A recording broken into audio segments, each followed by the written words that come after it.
Kollywood senior hero democratic party of India మాజీ అధ్యక్షుడు విజయకాంత్ అనారోగ్య సమస్యలతో ఇటీవల కన్నుమూసిన సంగతి తెలిసిందే. నటుడిగా, సామాజిక కార్యకర్తగా, రాజకీయ నేతగా ప్రజల మనసును గెలుచుకున్న విజయకాంత్ డిసెంబర్ 28న కన్నుమూశారు. ఆయన మరణం సినీ పరిశ్రమలతో పాటు రాజకీయ వర్గాల్లోనూ తీవ్ర విషాదం నింపింది.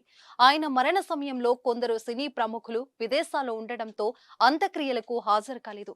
ఇప్పుడు విదేశాల నుంచి చెన్నైకి తిరిగి వచ్చిన హీరో సూర్య శుక్రవారం ఉదయం విజయకాంత్ స్మారక మందిరాన్ని దర్శించి నివాళులర్పించారు.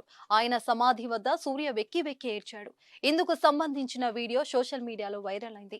నటుడు సూర్య మాట్లాడుతూ విజయకాంత్ అన్న అంత్యక్రియలో పాల్గొనలేకపోవడం కోలుకోలేని లోటన్నారు. అన్నను కోల్పోవడం చాలా బాధాకరమని చెప్పారు. పెరియన్న సినిమాలో ఆయనతో కలిసి నటించే అవకాశం వచ్చిందని, నటీనటుల సంఘాన్ని పునరుద్ధరించడంలో విజయకాంత్ పాత్ర చాలా పెద్దదని చెప్పారు.